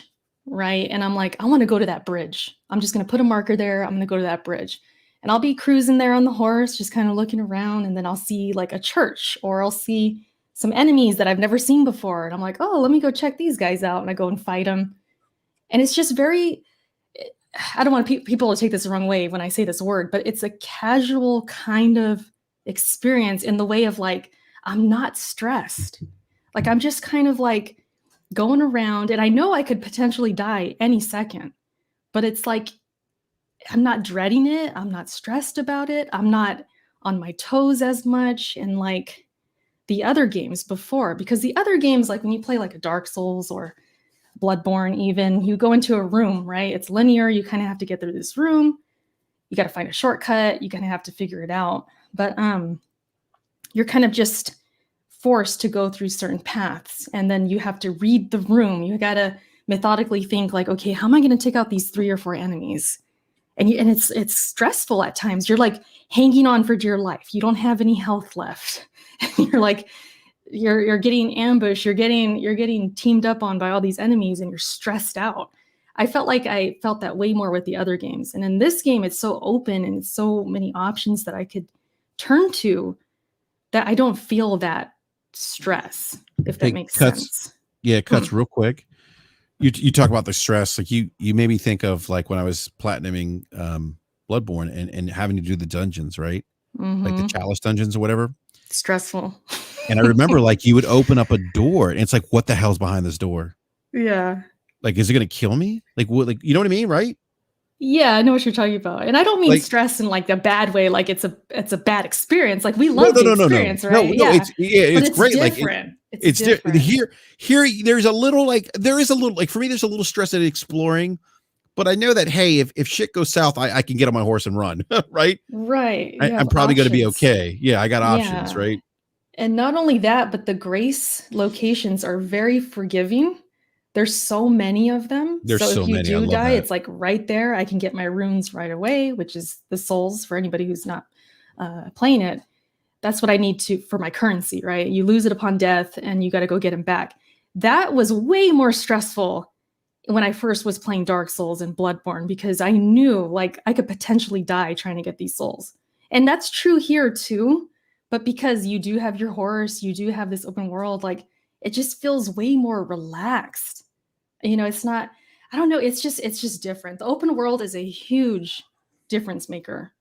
Obviously, you got all this open room, you got the horse, you got magic that you can use, you got all these different things. And I just am like, oh, I died? Okay, let me get these runes real quick. I get them, I'm out. It's like super, I don't want to say easy. I've been playing these games a long time, so maybe for me it just comes more natural. Because I have seen people playing Elden Ring and they lost their runes and then they're like kind of like really strategizing how to get them back. And I'm like telling the screen, like, just get on your horse, just get on your horse. But they're not thinking that way, right? But see, for me, I guess because I already know, like, I got these tools, I can do this. I'm not even like stressed about it, you know? So it's just a different experience. It's an awesome experience. I'm loving it. Yeah. You know, I get what you're saying about like, you know, not being as stressed. I mean, it's still stressful. It's still a difficult game. Yes, it is. I think what they're doing is they're spacing out that difficulty because of the open world, where you were consistently being funneled into difficult situations in Souls, especially Sekiro, where you can't even, there's no upgrade path with Sekiro per se. Like you can't like, you know, increase your health bar, or you can, but you know, you mean like not as much as you can with Souls, you know, it's very limited in that regard. I felt like with Sekiro, like someone said, you had to get good with Sekiro. I felt like you did too. Oh yeah. I still think Sekiro might be the hardest one for me. I think, you know what, overall, I would agree with you. So I would agree with you there, Cuts, because you can't level up the way you can in Sekiro, the way you can like the Souls games, right? Yeah. And you're forced at a certain point, at least with Genichiro, and like when you fight him, you're forced to play it the way it's meant to be played. Like you can't just have a shield and wrap around, backstab him, and fat rolling makes it harder. No, I know, but I just like, yeah, you can't take off your armor to be faster. You can't show up there naked. I mean, you can't show up there in your underwear and no shirt on and just roll your way. No, you can't. That game forced you to engage. You had to get the posture meter up. What's the saying where it's like hesitation leads to defeat? Remember the last boss? That was Saint Nation says hesitation when you fight him at the end. And he somehow magically pulls out a Colt 45 on you. I don't know how that happened. Hesitation leads to defeat, which is the most true statement for Sekiro, because you have to be aggressive and you have to face them one-on-one. You're not going nowhere. Whereas with Dark Souls, I feel like it's a bit different. You can kind of you can roll your way out. You can kind of bend the rules a little bit. Yeah. I think I would agree. I think Sekiro is probably the hardest of the Souls games. But I love Sekiro. I struggled at first because I was trying to play it like a Souls game. You can't. And it will. You can't. No. You just make it harder on yourself, and you know it's a rhythm game. I mean, really, it's about hitting those counters at the right time, and that's why, you know, with Dark Souls and Elden Ring, I just feel like because that's not so necessary, I can have a plan B, a plan C, a plan D, and just have my way to get out of it. Whether it's rolling back over and over and over so I get space, or it's, you know, going on the horse and running away completely. Like there's just different ways to escape, reset, heal, and then you're back in it. Sekiro, I mean, it was like that to an extent, but not as easy for me. But back to Elden Ring though, I'll just say this, like it's what I expected. You know, I've been following this game a long time. You guys know, like my content is all Elden Ring. It's been it for months, and I've been following this game and all the interviews and everything they said to market this game and what they promised as far as like the tools that we can use and why it would be more accessible. And I focused on that a lot because I really was like interested in that part of it, because I'm always trying to not just talk people into playing them, but I like to reassure people like, hey, if you guys are interested in this game, like I do feel like you could like it because of this stuff. And I would like list it and talk about it. And all of that stuff I talked about, all my videos came true. Like everything that I expected as far as like this game being more relaxed and not so overwhelming like Assassin's Creed. I know somebody said that in the super chat. It's not like that where things are just littered on the map and I have to do a checklist and oh, there's this one person I need to find because if I don't find them, then I can't continue the mission. And it's not like that. You'll come across NPCs and they have little stories and you can maybe, see those through, which are pretty awesome because you figured them out on your own. But you don't have to. Like you could go through this game at your own pace. You can, as long as you go on the main path and take out the main bosses, you'll beat the game. But everything else, like if you decide you want to just go explore for a while, you want to talk to whoever you want and do that, you just kind of figure it out as you go. And I like that. I think it's old school, like you were saying. Like there's times I've wanted to, like even today I was streaming and I was trying to remember where I found a side boss. So I'm looking at my map and I'm looking at my markers and I'm like, where was this boss at? And I have these markers and I'm like, maybe I should have wrote these down. Because I didn't remember what marker meant what. But then I eventually got it figured out. But I like that. I like how I decided, okay, I'm going to put a marker here. I'm going to go check this out just because it looks cool on the map. I have no idea what's there, but I'm just going to go see. And I go, and then it's like everything I imagine. It's like, oh, wow, I found this really cool item, or I found something. And it's just such a satisfying feeling. That's the best way I could describe it. It's just so laid back. It's, yes, you're going to die. It's stressful in a way, but it's more laid back and it's more like what I want to do. And I love it. I love it. Yeah. No, and by the way, laid back is not a bad thing. Like that's not a bad thing. No, it doesn't mean easy.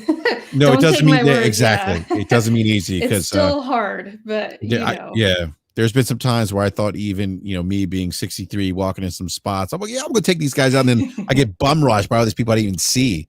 Like came out of nowhere. Right. Yeah. But what's crazy too, like real quick, I just want to say there's times where I'd fight like these mini bosses in the beginning area. And I'm thinking, I'm probably going to take these guys out really quick. And once I get in there, I'm like, dude, I don't think I'm ready. And it's like the beginning of the map. It's the beginning of the game. So it makes you feel like stay away from the dragon. Yeah, well, of course. I haven't even fought him since the network. I beat him today. Oh, I still need to go back to him. I keep forgetting about him, but he's there. But yeah, it's not easy. There's certain parts that are like there's certain parts you feel like, okay, I'm leveled up well. This makes sense. It feels right. I'm gonna fight this dude. But then there's other times where you're like, I'm not doing any damage. I feel super weak. I need to leave. Like it's just, and it's all part of the same part of the world. And it's just like, dude, you would think like the beginning part would be the easiest part, right? But it's not. It's like it's scattered around. Like some things are easy, some things are hard. And you just kind of have to like find what you're ready for, basically. Yeah. No, that's a great point, Cuts. I can't wait to go back and play this game. Just talking about it, I'm like, let me fire this up. I know. I might end the show right now just so I can go play. We got real quick. I want to pull T-Rock 40. T-Rock has got he said wrong. You can parry shit throwing apes in Sekiro. You can parry everything and you can parry everything in Souls. T-Rock has not started. Well, he's played a little bit of the game. I'm surprised. He's still trying to finish Forbidden West, but our good buddy Al, the drunk cat, what's up, Al? Says just dropped by to say that even if Ragnarok drops this year, Elden Ring will be game of the year. I could see that. I could see this game's got a lot of buzz.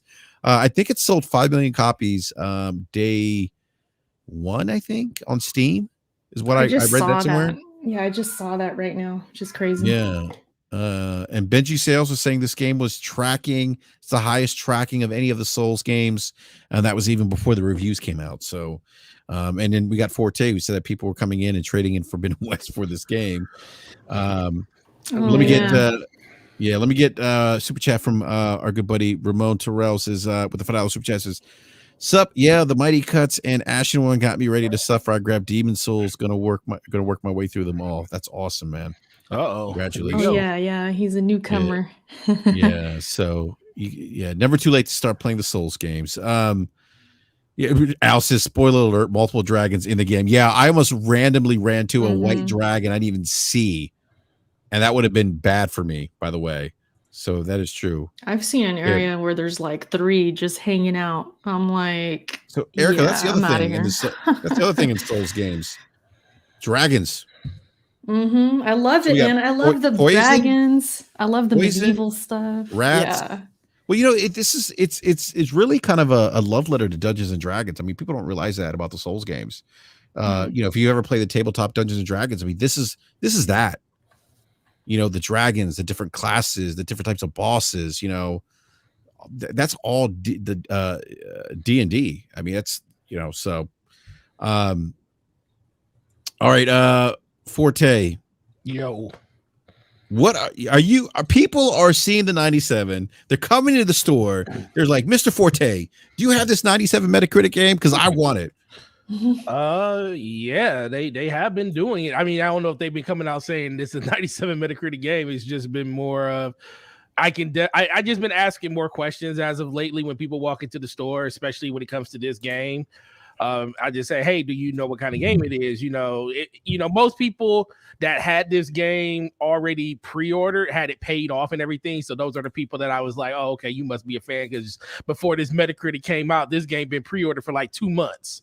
But it's like the people that walk into the store like, yeah, you got Elden Ring? I said, oh, you got a pre-order? They say, oh, no. I was like, oh, man, what makes you want to pick it up? He's like, oh, man, it just looks really cool. And I'm like, okay. Well, make sure you take advantage of that 48-hour return policy where you can get all your money back if you don't like this game. I'm serious. Literally for the first 2 days that it was out, I was telling people that, like, literally, because it was the same thing for Horizon. They had the 48-hour return policy. You couldn't get cash back, but you can get, the full amount back in store credit, and they would just take the game back from you. And I was telling them, like, well, just make sure you know about it. Keep this receipt. This code on here will get you your $60 back. And I had like I said, 1 or 2 people take advantage of that, not too many, but it was just real interesting to see how many people were just truly excited for something that A, they know nothing about, and B, the fact that just a couple of people that they know or streamers. I honestly believe people playing the game and watching people stream it or stuff like that has probably been more influential than probably the reviews themselves. You got to, think about games like Apex Legends when it came out. Like they did a drop and let all these streamers play the game and show it off, and look where that game is now. It was super exciting back then when that happened, and I think the same thing happened with people with Elden Ring. I do think people probably did some type of a due diligence to try to see if it's something they'll be interested in, but until you're behind the controller in a game like this, you truly don't know what you're getting into, because people like Erica and people like Ash and Luca and everybody else and Sin Vendetta, they make these games look sort of easy to an extent, and they're still really hard. So if you're watching somebody play it and like, yo, this looks really, really cool, I like the combat style that they're doing, it's kind of like a false sense of security when you jump into the game yourself and you realize that you're not even a tenth of as good as these people are or experienced in the game. And I think that's the eye-opening part of it, when a person finally jumps in for themselves and sees it in real life. Yeah, that's true. I didn't think of it that way. Like, yeah, they're looking at other gamers and streamers, like Asmongold, for example, gets thousands of people in his stream, hundreds of thousands, and he was playing it. You got Valkyrie playing it, big streamers who have a lot of influence. And if they're making it look easy, oh yeah, people are gonna be like, oh, this is an action game. I can do this. They make it look fun. They make it look, easy. So it is a false sense of security. That's true. Cuts. Who was the? There was a video of somebody fighting. Margaret. And like they didn't have any armor on. I think they were warrior class. They were dual wielding swords. Did you see that? Was it the dude using the ring fit, or which one? I don't remember. It was. They were timing his moves perfectly. And I don't know if I saw that.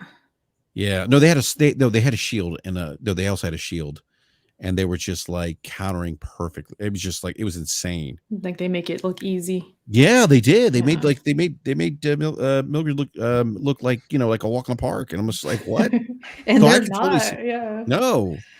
That's a hard boss. Yeah, I watched a lot of people.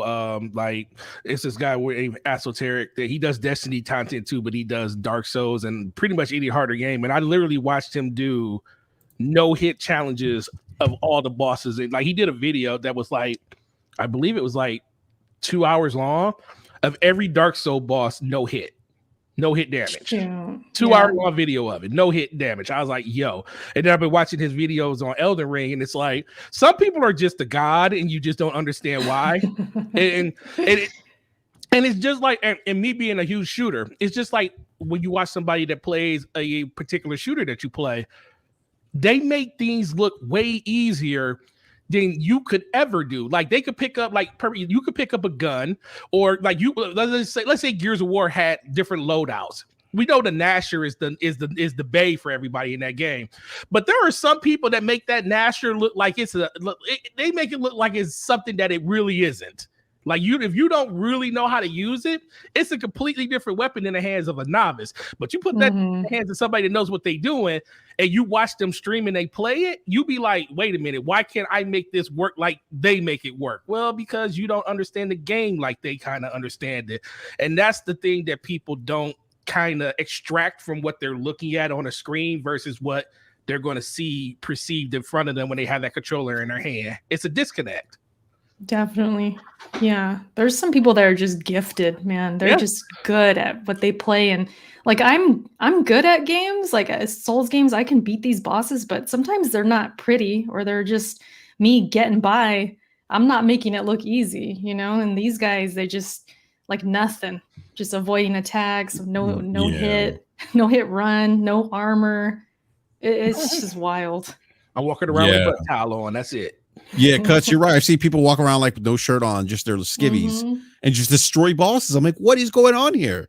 Yeah. Just like just perfect parries and blocks and not to mention speedrunners. There's a whole community of them. I watch them on Twitch, and I'm blown away. I watch them, I'm just like, how? They don't get hit once. And if they're off by a second, they restart. It's just insane. Yeah, that's crazy. Yeah. Cuts. How's the PC version now? Because our good buddy Al's in the live chat. He's playing on PC. He's saying he's getting 60 FPS right now. He says every once in a while, 3 or 4 minutes, you get a streaming load freeze. He said it only hits for a second, but annoying. What are you seeing? It's been an experience. I've only played on PC, so yeah, there was a patch yesterday, which I think is helping. I still notice them. I played this afternoon and I noticed a few drops like here and there, but I did a video where I showed the fixes that I did. I found like a Reddit post. I saw that. Yeah. I saw that. I had to go into the files for the game and set to high performance. So I did that. And then I even went back a driver. So I'm not on the new drivers right now for my graphics card. I'm on like November's drivers. So that helped. Yeah, this was before the recent patch. So I played today and I felt like it was pretty much the same to me before. Yeah, so I mean, it hasn't been perfect at all. And that's the reason why these reviews are getting criticized, because a lot of them didn't mention the performance issues, which they should have. And it's just unfortunate they didn't. So to me, that's why I felt like the score is too high, because it wasn't perfect. And From Software, I don't know what it is, man. The optimization of these games on PC for From Software, they have issues. They had issues before, and here we are again. Yeah, that's why console will always be a thing for people, or a safe haven for people to go to. Consoles had their problems too, but nowhere near as much as PC did. And I think that's the thing that I really took away from, especially the PC, because like I wanted to get it on PC because I was like, man, 120 something plus frames on Elden Ring, it's gonna be great. And then I saw then I saw it, I was like, yeah, I think we're just gonna get that on Xbox or on PlayStation, and you know, the workarounds. And the funny thing is, it's just the PC side of it. It's a completely different problem than everywhere else. It's like it's just Mhm. instability, stuff that you would think that would be kind of ironed out, especially in a game that launches day and date everywhere. But that's the nature of having so many different pieces to a PC, optimization across multiple different hardware SKUs. And that's, we always think that is like the positive of the PC side of it, but that's also kind of the negative side. A lot of people can play these games no matter what their specs on their rigs are, but sometimes that's not, all accounted for. And then when it is, something else breaks it, and then Spaghetti Go takes over, and then next thing you know, you're complaining about frame stuttering, and the one thing that is supposed to be the best at it, which is frames. Yeah, that's the irony of it. It's like, aren't you the PC master race? But like with certain games, there's not any PC slander here today, but Merc agrees with me, by the way. I don't want to, trust me. I like PC gaming, but I always say, when it comes to certain games, consoles just work. They just work. Just work. That's it. It is what it is. Like if I ever get review copies for certain games and I have a choice, I usually get the console version because I want to make sure it'll work. Mm-hmm. It's just it's risky. Yeah, and I do think there's a lot to be said to the fact that PlayStation and Xbox have that certification period where, like, I believe they give you the first one, like the first update they give you for free, then they charge for all individual updates after that. So that's why you don't really see too many broken versions of the game after a patch that comes out. Compared to PC, it's open. You just push out a patch. Like, okay, Steam, we got a patch for the game. We push it out. No harm, no foul. If it breaks something, we'll fix it later. Where on console, you do it once and you break it, then you got to pay to do it again. So that's why that day one patch for console was kind of delayed. It wasn't like the same day as the PC one. And I think that has something to do with it too. And maybe that's something that, Steam and Epic and all of these other different launchers need to start implementing. Like, hey man, don't let them just update their game without going through some type of certification, because that's the reason you kind of get busted stuff day one on PC due to it not really being an issue. Yeah, makes sense. Yeah. Croto, any thoughts on Elden Ring, sir? Before we wrap up, I'll give you the last word.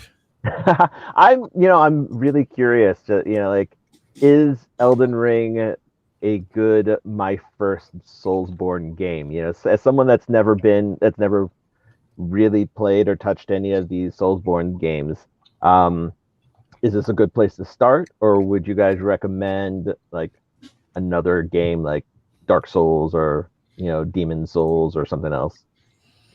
What do you think, Brap? What would you say? Say go for it. Go for it. Yeah, I mean, I'll say this, like, I think that this is a nice intro because it doesn't force you per se. Kind of, you can go at your own pace. Mm-hmm. It's a lot to learn, so don't go in thinking it's going to be this is how you do this. I mean, they do give you tutorials, but after that you're kind of on your own. You got to figure out, okay, where am I going, what am I doing, what's this all for? And if you can kind of get past that expectation of like a story that's in your face and telling you exactly what to do, if you have an open mind, and I think more importantly, you have time, because you're going to need time. You can't just have like an hour after work. Like you need 3 to 4 hours sessions and stuff just to kind of really get into it and learn the basics, because you're going to spend time on the basics. You're not there yet. If you're barely starting, you're not like us who know how to backstab. We know how to, level up. We know how to use items and how to roll. Or like Brap farm. Yeah, we know how to farm. We know the whole concept of farming and everything. And if you don't know any of that, sorry, that's the cat food. If you don't know any of that, you're going to have to start from the beginning and just learn how, okay, I died. Okay, I got to learn how to do better. And yeah, so it's going to be a learning experience. If you have the time and you're open-minded and you like the setting, you like the open world, you're finding things about it that's keeping you in, then you're the one that this game is for. But if you're straight up like, I hate dying, I like to know where I'm going and what to do. And if that's like what you're stuck on, you're probably not going to like it because you're going to feel it's too hard and you want direction. And if that's a big problem for you, like if you need that, you're probably going to get frustrated with Elden Ring. Then maybe I would say Demon Souls might be the better entry point than if you had something more straightforward. Yeah. Demon Souls is to me the easiest one, but that's with me having experience already. So yeah, if you want more linear, Demon Souls, Bloodborne. Bloodborne easy is a relative term when you're talking about Souls games. Like I said, because take that with like a grain because it's like, oh, I've had experience, you know. So yeah. Yeah, and Bloodborne's another good one. Like Bloodborne is nice. Okay. Well, frames aren't, but everything else. Yeah. By the way, Al in the live chat just sold me on Elden Ring on PC. He's talking about like the visuals, the farther draw distance, the better texture, shadows. I'm like, those frame dips come with it every 3 seconds too. Yeah. I mean, it could get better. It depends on your rig and all that, but it's very beautiful game. I mean, Al mentioned it, but he said it only happens every couple of minutes for like a second. And also for those listening, if you're on PC, you don't know this yet, turn off motion blur and depth of field. That helps too. First of all, why would you even have that on? Right. I mean, why is that even set to like default? I always wonder that too. Like, why is it? But people like motion blur. It's crazy to me, but it should be off by default. You're right. I guess if I was to bring any, because I didn't play it yet, from everything that I see, I feel like when you're talking about an open world, it gives you more avenues to pick and choose your engagements. Playing, Sekiro, playing, or Sekiro, playing those games. It's like you're on a path, and whatever's in your line of fire in that path is what you got to deal with at any given time and stuff. Sure, there's farm spots that you can do into all of these different games, but they kind of give you a built-in difficulty because you can go directly to bosses if you want to, or you can go off the beaten path far away from everything, do some little farming in little corners of the map and stuff, and not really even engage with the main story of the game and do what Brap is doing and get yourself up to Uber levels and stuff. But, I do think it's more approachable when it comes to that aspect of it from what I'm seeing. But don't forget that you still are playing a Souls game and you do have to engage with these people and these bosses and these enemies at some point. So when that does happen, that's when you want to sit there and say, am I willing to repeat, die? I think the first time I saw that was when I started working at GameStop. We had I think it was the Dark Souls 2 book. The game guy, which rest their souls, they don't make anymore, really. I opened up the collect, and you probably saw this, Chronos, because you was working at GameStop then. You remember you opened it up on the very first page of that collector's edition guide. It said, "Welcome to Dark Souls, where you will die a lot." And on the last page of the book, it said, "How many times did you die in this game?" And I was like, laughing, like, there's no way. But come to find out, thousands and thousands of deaths per game. And it was like kind of crazy. And I always looked at it as like, okay, so this is literally a series of games where you just have to persevere. And I think that's what it ultimately comes down to. If you like a challenge and you like the ability of saying, I did this, I conquered that, then this game is for you. I think the genre is for you. It just comes down to you just having the patience to want to, eke it out. Yeah, that's really true. That's a great point, Forte.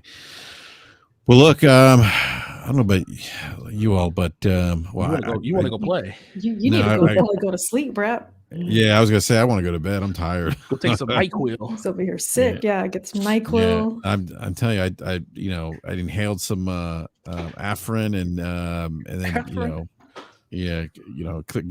clear up the congestion. So, but my throat is killing me though. Well, you did good at the show today. Good job. No, thank you, man. I appreciate it, man. Just dedication. Everybody hit the like button for Brad. You're working. Yeah, hit that like button, please. And if you're new to the channel, subscribe, hit the bell notifications so you're alerted when we go live or when new content drops. So, we do it for the love of gaming here. So, but no, I want to give a big shout out to everyone in the live chat. Thank you all for coming out and hanging out with us tonight. Hopefully next week I'll feel better. I'll be 100%. Also want to give a big shout out to Slow Mo, who's also under the weather as well, and B Money and Eric, who couldn't make it tonight. And big shout out to the man who's doing the Lord's work here in the community, the gaming community, Mr. Gaming Forte, who I'm telling you, this man has helped my family members get PlayStation 5s. He's helped me get a Series X, a Series S, a Switch OLED. I mean, this man is doing the Lord's work, Forte. So thank you again, sir. I appreciate it, man. No problem. Yeah. So Forte, what do you guys got going on tomorrow, DPS, man? Yeah, DPS is tomorrow, Thursday, 9 p.m. on my channel with the homeboy Slow Mo Backslap. He gonna find a way, Hell Sleeper Snow, to be on the show tomorrow. He gonna want to talk about his experiences in Elden Ring, and I definitely want to hear what he got to say. Because I'm going to bring his feet to the fire, because this man said that, Souls games are janky, the controls are funky, but guess what? This man is having a blast over there playing it with his stepmother. But it's his stepmom. Yeah, that's his mom. I mean, that's not his real. I thought Luca was the grandma. No, that's you. Oh, that's me. That's right. I'm the grandma. You're the grandma. That's right. How you forget this? I forgot. Oh man, so we gotta, man, y'all been disconnected for a while. We gotta bring the family back together. I know. But we're gonna be talking about pretty much all the stuff that happened over this week. Talking about Elden Ring, talking about Horizon. Get some more insight on his thoughts on Destiny, because that fraudulent person actually played the game, and I didn't think he was going to do it, but he did. So we're going to talk about that, and then other than that, man, it's just going to be another great Thursday. So come check us out. And are y'all doing backlog next week? This week, Erica? Or is it actually? Yeah, we're moving it to Friday because Saturday I got the gender reveal. So Cool. Yeah, we're moving it to Friday. Mm-hmm. Cool. Well, definitely just make sure you check that out. But other than that, you guys have a great rest of the week. Enjoy the games that you are playing, because there's a bunch of them. And we will see you tomorrow night and next Wednesday. All right, man. Sounds good. Erica, thank you again.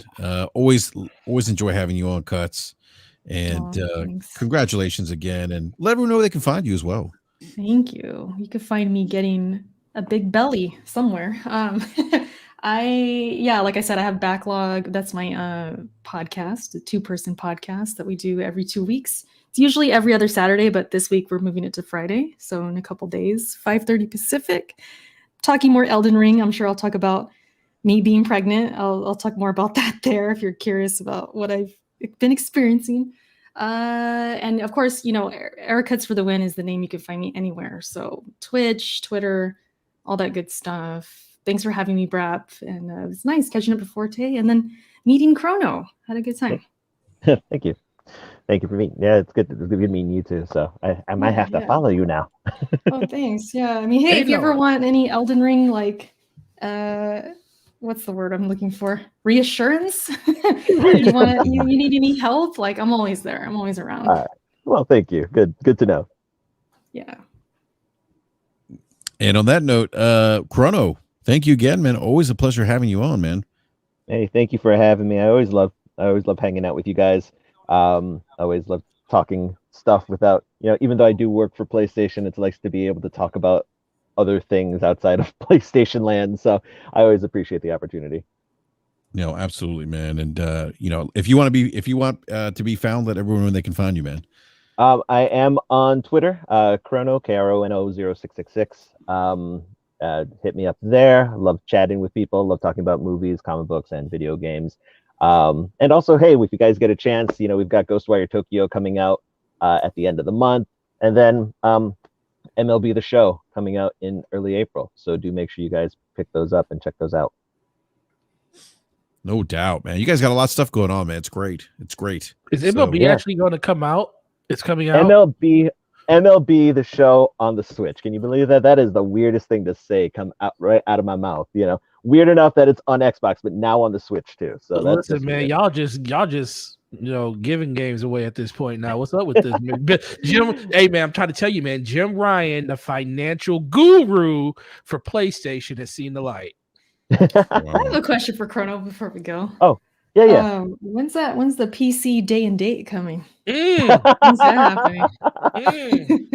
It's coming, right? I will say it's probably going to really depend on how people react. I mean, if there is a huge not only demand, which I know there obviously is, but if there's a huge groundswell of people jumping on the PC side of things, if they see that there's money coming from the PC side of things, like substantial, I'm sure they'll change their mind about things. I mean, because really, I mean, you can never say never, Yeah. But for right now, it's not gonna be day and date. You for would right have now. never said anything like that before. What do you know? The fact that you actually answered that question and didn't spin move it. What do you know, Kronos? There's still spin. We're not. What do you as know? of right now, it won't be day and date. But you never know. Life finds a way. That's what they say in Jurassic Park. Yeah, but a year ago we would say never. Now we're not saying that. You know what? PlayStation's heading in the right direction. Shout out to them. We ain't got to own all these consoles anymore. Exactly. We just still want you to play on PlayStation. Is really all. It's going to be it's all going to be one console. As long as I can log in with a PSN ID, that's still playing on PlayStation to me. Get them trophies. That's funny. Yep. Yeah, that's true. That's a good point, Forte. But Chrono, man, always a pleasure, man. Thank you again. Thank you. Come visit me, Chrono. I had to sneeze there. Come visit me. That's it. Chrono, come visit me. I will soon. Yeah. Don't worry, man. I refuse to take a picture of that jacket because I want you to see it in person. All right. Definitely. Yeah. Okay. All right, everyone. Everyone, again, thank you in the live chat for hanging out with us tonight. But again, please hit that like button and subscribe, hit the bell notification as well. And we'll be back on next Wednesday. So hopefully I'll be feeling better next week. So on that note, we're out. Everyone, have a great rest of the week. Enjoy your time gaming. We're out. Peace. Peace. Peace.